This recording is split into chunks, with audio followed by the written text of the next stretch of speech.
back. It's been a while. Today we are going to be doing two sum, which is actually the first problem on the LeetCode website.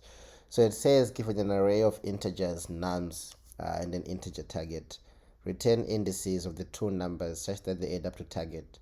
You may assume that each input would have exactly one solution, and you may not choose the same element twice. You can return the answer in any order. So we have a couple of examples. We have 1, 2, and 3 here. The first one is an array with 2, 7, 11, and 15, and the target is 9. And as you can see, the output becomes 0 and 1 because 2 plus 7 is equal to 9.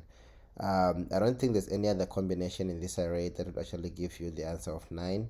But if you return, let's say 1 and 0, the answer should pass as well because we are told that you can do it in any order. Then example 2 is 3, 2, and 4, and the target is 6. And of course, 2 plus 4 is equal to 6, so the output becomes 1 and 2 because index 1 and index 2 have the 2 and 4 numbers that we're looking for.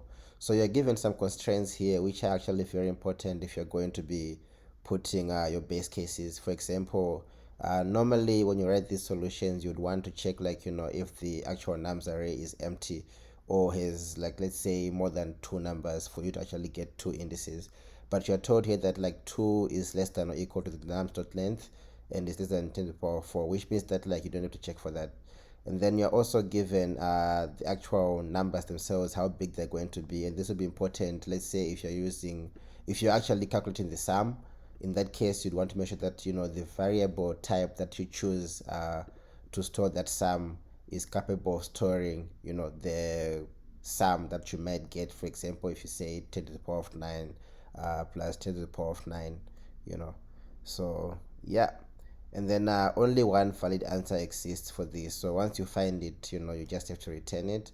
And here it says it would have exactly one solution, so there is no case where there is no solution. So those are important things to remember. So let's code up the solution. So the idea here is that we're just going to make a hash map which has the hash map of number to index, and then we're going to iterate through the array, and then whenever we iterate, basically we're going to check if the map has the number we are looking for, which is going to be the difference between the current number that we have when we're iterating and whatever we've stored in the map. If it doesn't make sense to you at this point, it's okay, you understand when you write the code. So check if the map has the difference between the current number and the difference between the current number and the target, basically. If yes, return the indexes or indices, and if not, add the current number and its index to the map. So how that will look is we will first declare the array. So we want the map, so we want a map of integer to integer. We'll call it number to index map. It's got a new hash map. Then we'll say for int I is equal to 0, I is less than nums dot length I plus plus. If, right now we're doing the checking, right? If the map, which is the number to index map, dot contains key, and the key is going to be the difference between the current number and the target. So target minus nums I.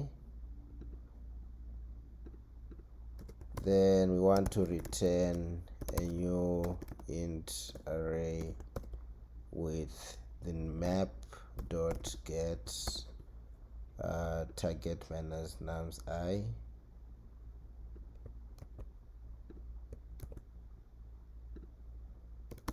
and the current index, so I. Else what we're just going to do is we're just going to add to the same map, we're going to say number to index map dot put so we'll put the number itself, which is nums I, and the index as the value. So key is going to be the number itself, and then the value is going to be the index. If we don't get the number, which is going to be impossible in this case because we've been told that there's exactly one solution, in this case we can just say return now, but I don't think we'll ever reach this part of the code. So let's just run with the simple cases and see if it passes or if we made any mistakes. So as you can see, we've passed all the cases, case 1, case 2, and 3. So now we do a submission. And as you can see, we've also passed 2 milliseconds and beats 97.92%. So this is a simple solution that you can use for this problem. If anyone has any ideas or any other ways to solve it faster, please let me know in the comments. Thank you, and see you on the next problem.